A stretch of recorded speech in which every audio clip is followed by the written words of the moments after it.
Hello students, how are you? Welcome to your chemistry class. इस class में हम लोग पढ़ रहे हैं कार्बोनाइल कंपाउंड्स के बारे में। लास्ट क्लास में हमने देखे थे कार्बोनाइल कंपाउंड्स के कुछ रिएक्शंस। आज फिर से हम लोग कार्बोनाइल कंपाउंड्स के ही कुछ रिएक्शंस देखेंगे। That means another class of reaction of carbonyl compounds. These class of reactions are nucleophilic addition followed by loss of water molecule. That means addition reaction तो होगा, जैसा कि हमने पिछले क्लास में देखा था। addition reaction क्या होता है, nucleophilic addition क्या होता है। nucleophilic addition होगा, एक इंटरमीडिएट का जनरेशन होगा और फिर वहां से वाटर मॉलिक्यूल रिलीज होगा और कुछ खास तरह के कंपाउंड बनेंगे। चलिए देखेंगे कैसे। न्यूक्लियोफाइल मतलब वैसे स्पीसीज जिनके पास लोन पेयर ऑफ इलेक्ट्रॉन हो या एक्स्ट्रा चार्ज हो और जो पॉजिटिव साइड को खोज रहे हो उनको हम कहते हैं न्यूक्लियोफाइल्स।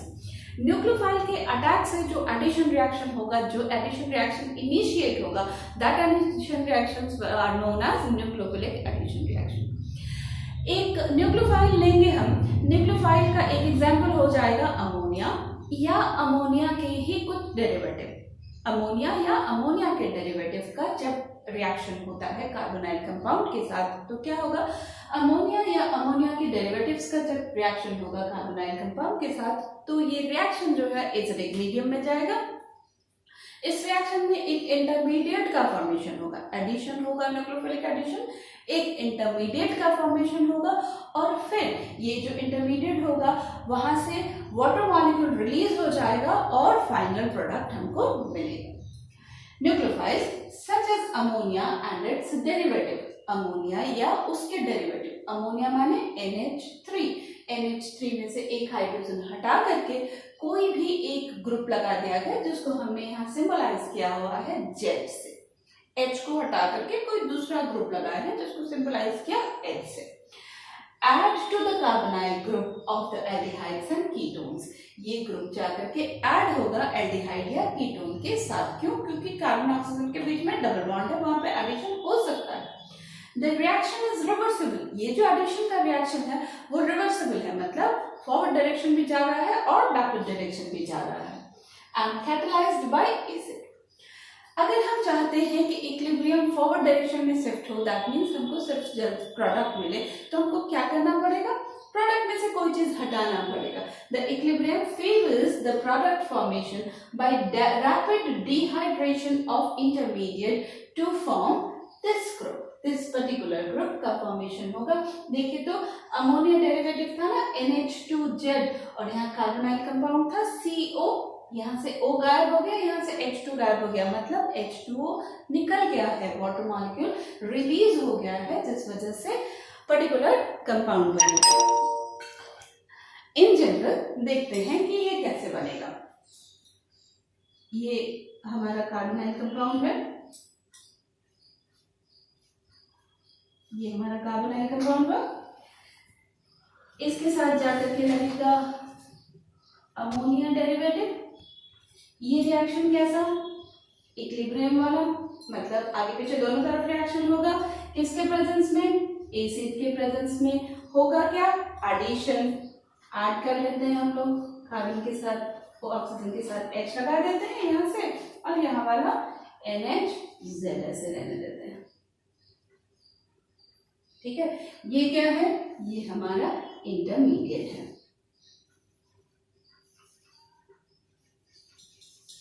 ये इंटरमीडिएट से वाटर मॉलिक्यूल रिलीज होगा, यहाँ से OH और यहाँ से H, कार्बन और नाइट्रोजन के बीच में डबल बॉन्ड आ जाएगा और Z हमारा पर्टिकुलर ग्रुप है। Z बदलते जाएंगे, हमारा प्रोडक्ट बदलता जाएगा। देखिए तो क्या हुआ, कार्बोनाइल कंपाउंड के साथ अमोनिया डेरिवेटिव का न्यूक्लियोफिलिक एडिशन हुआ, न्यूक्लियोफिलिक एडिशन से एक इंटरमीडिएट का फॉर्मेशन हुआ। चूंकि ये रिवर्सिबल रिएक्शन है तो अगर हम चाहते हैं कि प्रोडक्ट मिले तो इसमें से क्या करना होगा, इसमें जल्दी से वाटर मॉलिक्यूल रिलीज हो जाता है और ये स्टेबल कंपाउंड हमको मिल जाता है एज अ रिजल्ट। तो हमको देखना क्या है, nucleophilic addition followed by loss of water molecule. जिसके लिए एग्जांपल हम लेते हैं अमोनिया या अमोनिया का कोई डेरिवेटिव, क्योंकि अमोनिया या अमोनिया का जो डेरिवेटिव है ammonia, this is your ammonia.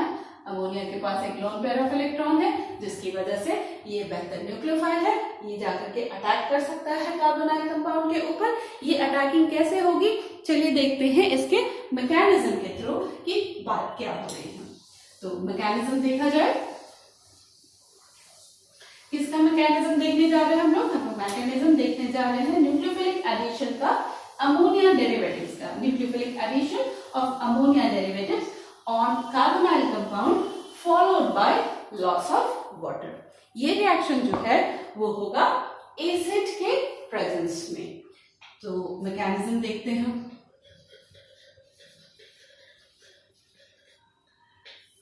Step 1, acid के प्रेजेंस में रिएक्शन हो रहा है, दैट मीन्स कि प्रोटॉन का कुछ काम होगा। एसिड के प्रेजेंस में कार्बोनाइल जो कंपाउंड है वो प्रोटोनेटेड कार्बन बना देगा। कैसे देखते हैं, फॉर्मेशन ऑफ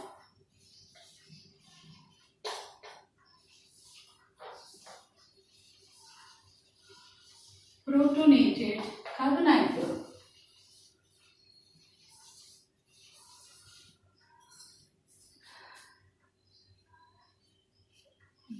ये है हमारा कार्बोनाइल ग्रुप। एसिड के प्रेजेंस में एसिड क्या करेगा, H प्लस आयन देगा। H प्लस आयन के प्रेजेंस में क्या होगा,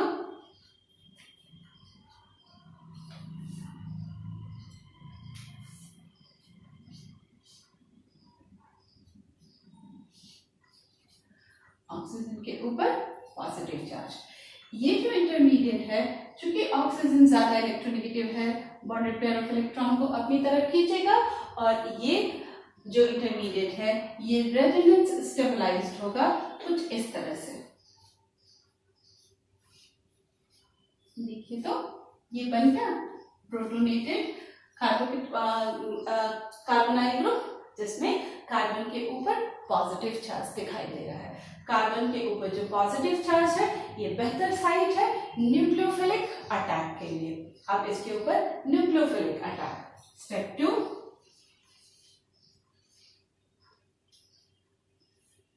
ये रिएक्शन रिवर्सिबल होता है।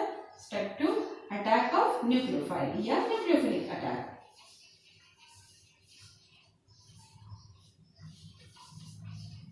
किसका न्यूक्लियोफिलिक अटैक होगा, अमोनिया डेरिवेटिव का।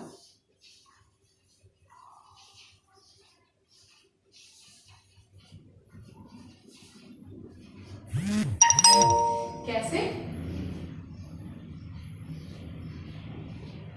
कार्बन के ऊपर पॉजिटिव चार्ज, अमोनिया डेरिवेटिव के पास क्या होगा,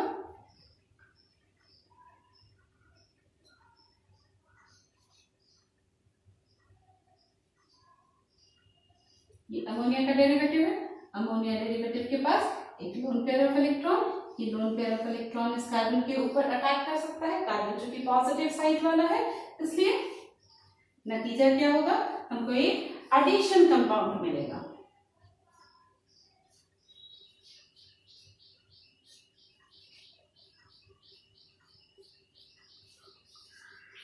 इस एडिशन कंपाउंड में क्या हुआ है, नाइट्रोजन ने अपना lone pair of electron carbon को दिया है। नतीजा नाइट्रोजन के ऊपर एक पॉजिटिव चार्ज, नाइट्रोजन के ऊपर पॉजिटिव चार्ज होगा। ऑब्वियसली ये काफी अनस्टेबल होगा। अगर ये अनस्टेबल है तो जल्दी से थर्ड स्टेप हो जाएगा। स्टेप 3 में क्या होगा, लॉस ऑफ प्रोटॉन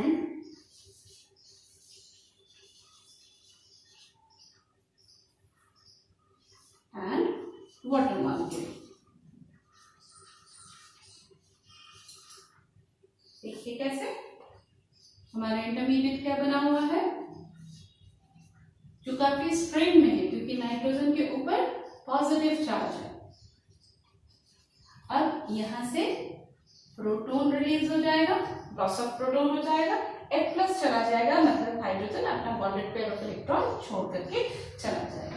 देखिए क्या बना, कार्बन के साथ OH, नाइट्रोजन के साथ H और Z लगा हुआ है।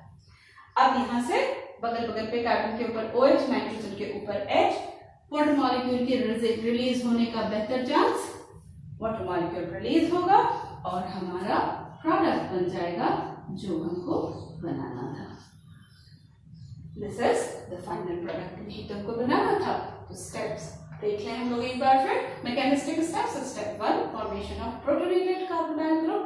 कार्बोनाइल ग्रुप जब एसिड के प्रेजेंस में ये रिएक्शन होता है, एसिड H+ देगा और एक प्रोटोनेटेड कार्बोनाइल ग्रुप का जनरेशन होगा जो कि रेजोनेंस स्टेबलाइज्ड होगा। सेकंड स्टेप पर इस रेजोनेंस स्टेबलाइज्ड कार्बोनाइल ग्रुप पर न्यूक्लियोफिलिक अटैक होगा अमोनिया के डेरिवेटिव का, नतीजा एक इंटरमीडिएट बनेगा और वहां से फिर एक प्रोटॉन निकलेगा और वाटर मॉलिक्यूल रिलीज होने के बाद हमको फाइनल प्रोडक्ट हमारा मिल जाएगा। इसका कुछ एग्जाम्पल देखते हैं। इसके एग्जाम्पल में आपको अपनी किताब में एक चार्ट बना हुआ मिलेगा, कुछ एग्जाम्पल्स देखते हैं फिर हम लोग चार्ट डील कर पाएंगे।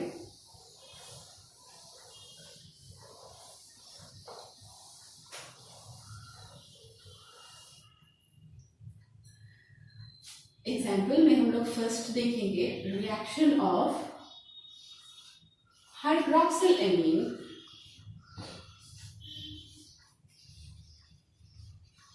with aldehydes and ketones।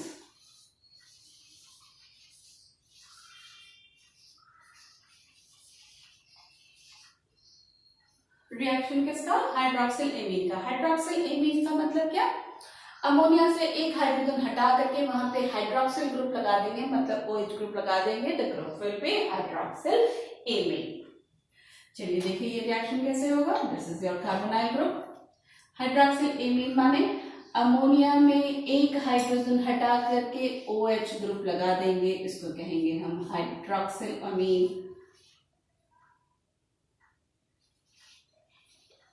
Hydroxyl amine क्या होगा?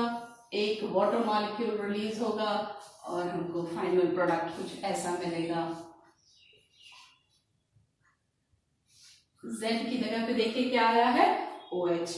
इस पर्टिकुलर कंपाउंड को हम कहते हैं ऑक्सीन। मतलब क्या हुआ? When aldehydes and ketones react with hydroxyl amine in presence of acid, they produce oxenes. For example, एक हम एल्डिहाइड लेते हैं, एल्डिहाइड माने एसिटाल्डिहाइड ले लेते हैं। This is your acetaldehyde. क्या किसके साथ रिएक्शन कराना है? हाइड्रोक्सिल एमीन के साथ। किसके प्रेजेंस में? एसिड के प्रेजेंस में। what we are going to get with the release of a water molecule। देखिए तो कितना आसान है इस रिएक्शन को बनाना। वाटर मॉलिक्यूल निकाल दिया। हाँ, ये आसान तब होगा जब इसकी आप बार बार प्रैक्टिस करेंगे। R की जगह Z की जगह पे क्या आ गया? OH आ गया। इस पर्टिकुलर ग्रुप को हमने क्या कहा है? ऑक्सीन। किससे बना है? एसिटाल्डिहाइड से। दैट्स व्हाई इसका नाम होगा एसिटल डॉक्सीन। इसका नाम क्या? एसिटल डॉक्सीन।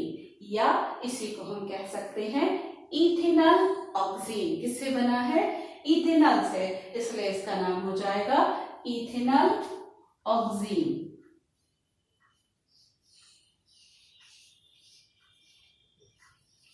ये कॉमन नेम और ये IUPAC। अब एल्डिहाइड की जगह पर एक कीटोन ले लेते हैं, CH3 डबल बॉन्ड O। क्या है ये? This is your acetone. Acetone को रिएक्ट कराया हाइड्रोक्सिल एमीन के साथ। What we are going to get in presence of acid by the loss of water molecule, we are going to get an oxine। CH3 double bond NOH। Which oxime is it? This is acetone oxime. Acetooxime. या इसी को हम लोग कहेंगे propanal oxygen.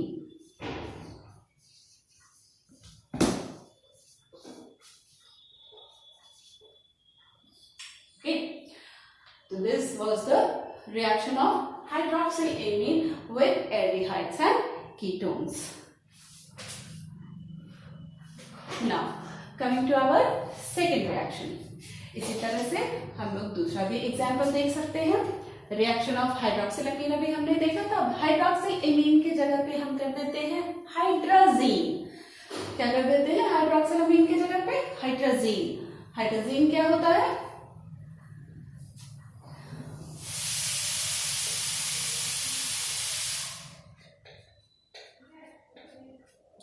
This is your hydrazine. अभी देखिए Z की जगह पे ये वाला ग्रुप आया. चेंज कर देते हैं हम इसी को. Reaction of hydrazine. हाइड्रोक्सिलामीन की जगह पे हम कर देते हैं हाइड्राजीन. हाइड्राजीन कर दिया तो क्या मिलेगा हमको? हमको एक नया प्रोडक्ट मिलेगा. यहाँ हमको इसको चेंज करना पड़ेगा. OH की जगह पे हम क्या कर रहे हैं? NH2. इसको क्या कहते हैं हम? हाइड्राजीन.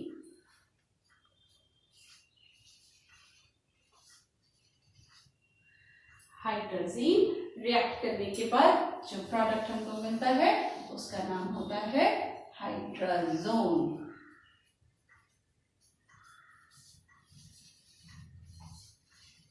देखिए तो कितना आसान है. अभी हमने क्या किया था? यहाँ पे OH लिखा हुआ था. हमने फटाफट इस OH को चेंज कर दिया NH2 में. हमारा प्रोडक्ट सेम मेथड से जाएगा लेकिन हमको दूसरा प्रोडक्ट मिल जाएगा. तो हाइड्राजीन से क्या मिल जाएगा? हाइड्राजोन. सेम प्रोसेस है by the loss of water molecule. क्यों? क्योंकि ये अमोनिया का डेरिवेटिव है. अमोनिया के एक हाइड्रोजन को रिप्लेस किया गया है NH2 ग्रुप से. This particular compound is known as hydrazine. तो हाइड्राजीन से जब कार्बोनाइल कंपाउंड का रिएक्शन होगा तो we are getting hydrazone. Example, acetaldehyde को रिएक्ट करा देते हैं. क्या करना होगा? OH को हमको चेंज कर देना पड़ेगा NH2 के साथ. Same process. Result NH2. एसिटाल्डोक्सीन की जगह पे हमको मिल जाएगा हाइड्राजोन. Acetaldehyde hydrazone.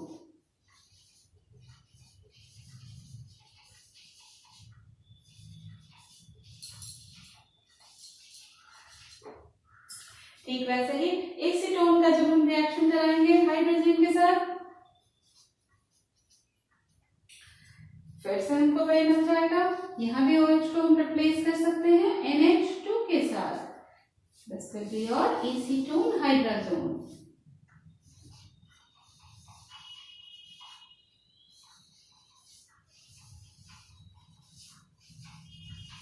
इसको हम कहेंगे एसीटोन हाइड्राजोन. ओके, तो ये था रिएक्शन हाइड्रोक्सिलामीन का. उसके बाद हाइड्रोजीन का. हाइड्रोजीन का रिएक्शन के बाद हम देखते हैं reaction of phenyl hydrazine. Phenyl hydrazine क्या होगा? जैसा नाम है वैसे ये था हमारा हाइड्रोजीन. अब इस हाइड्रोजीन में एक हाइड्रोजन को हम रिप्लेस कर दें फिनाइल ग्रुप के साथ. मतलब इस ग्रुप के साथ. This will become your phenyl hydrazine. तो फिनाइल हाइड्रोजीन से क्या मिलेगा? Phenyl hydrogen. चलिए अब हम लोग इसको एक टेबल से देखते हैं. देखिए अभी हम लोग क्या देख रहे थे? अमोनिया डेरिवेटिव का एडिशन, उसके बाद लॉस ऑफ वाटर से प्रोडक्ट का बनना. अभी हमने एग्जाम्पल में देखा हाइड्रोक्सिलामीन कैसे बना है भाई? अमोनिया से एक हाइड्रोजन हटा करके OH ग्रुप आकर के लग गया है. दैट मीन्स ग्रुप Z जो था हमारा पहले वाला रिएक्शन में दैट वाज OH. यहाँ पे OH, इसीलिए इसको कहा है हमने हाइड्रोक्सिलामीन. अमोनिया से बना हुआ है एक हाइड्रोजन हाइड्रोक्सिल ग्रुप के द्वारा रिप्लेस करके. तो Z तो रहेगा ही. प्रोडक्ट में हमारा क्या बनता है? C डबल बॉन्ड N और उसके बाद Z. इस पर्टिकुलर प्रोडक्ट को का नाम हम जानते हैं, इसको हम लोग कहते हैं ऑक्सीन. दूसरा जो अमोनिया डेरिवेटिव है ये है हाइड्रोजीन. हाइड्रोजीन कैसे बना हुआ है? अमोनिया से एक हाइड्रोजन का रिप्लेसमेंट हुआ है NH2 ग्रुप से। दैट मीन्स Z क्या है यहाँ पे, NH2। ऑब्वियसली जो प्रोडक्ट बनेगा वो ऐसा होगा, कार्बन डबल बॉन्ड नाइट्रोजन और Z के जगह पे NH2। अभी अभी हमने देखा कि इसका नाम होता है हाइड्राजोन। ये जो हाइड्रोजीन है वो एल्डिहाइड के साथ भी रिएक्ट कर सकता है और कीटोन के साथ भी रिएक्ट कर सकता है। अगर यहाँ एक वैलेंसी कंप्लीट कर दिया जाए हाइड्रोजन से, then it will be the product of aldehyde. और दोनों जगह अगर R हो, दैट मीन्स कि अल्काइल ग्रुप हो, तो प्रोडक्ट आया है किसी कीटोन से। अब ये डिपेंड करता है कि R या अल्काइल ग्रुप क्या है। ठीक इसी तरह से अगला डेरिवेटिव है फिनाइल हाइड्रोजीन। फिनाइल हाइड्रोजीन कैसे बना है, देखिए हाइड्रोजीन अमोनिया से एक हाइड्रोजन रिप्लेस करके NH2 ग्रुप। अब इस NH2 में से एक हाइड्रोजन को रिप्लेस करके यहाँ पे लगा दिया गया फिनाइल, तो इसका नाम क्या हो गया, ये हो गया फिनाइल हाइड्रोजीन। और यहाँ पे देखिए Z क्या है, Z ये कंप्लीट ग्रुप NH और फिनाइल ग्रुप। इससे जो प्रोडक्ट बनेगा वो कुछ ऐसा होगा, कार्बन नाइट्रोजन के बीच में डबल बॉन्ड और फिर ये ग्रुप लग जाएगा NH और phenyl group. This compound is known as phenyl hydrazone.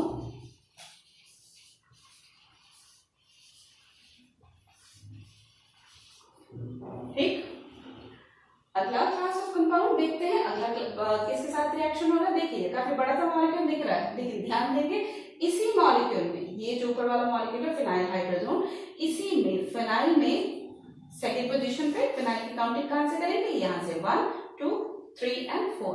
Second position पे नाइट्रो ग्रुप, साथ ही साथ फोर्थ पोजीशन पे नाइट्रो ग्रुप। दैट मीन्स ये क्या हो गया, 2,4 डाई नाइट्रो फिनाइल हाइड्रोजीन। और Z की जगह पे क्या है, ये कंप्लीट ग्रुप, ये कंप्लीट ग्रुप। दैट मीन्स जो प्रोडक्ट हमको मिलेगा वो क्या होगा,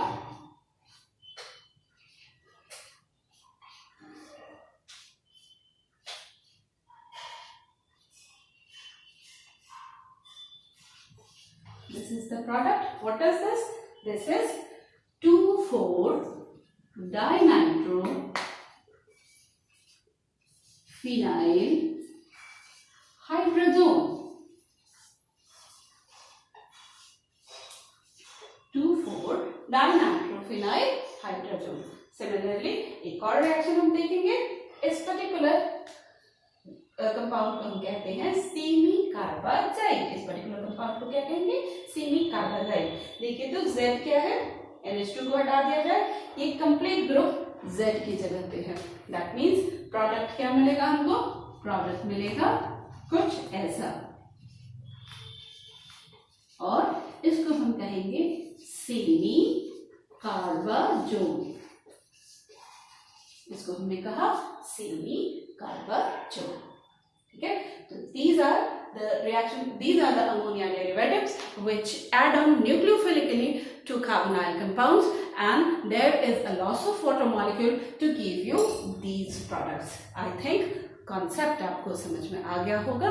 अगर आपको वीडियो पसंद आया, आपके लिए हेल्पफुल है, तो please like share and subscribe the channel. Thank you for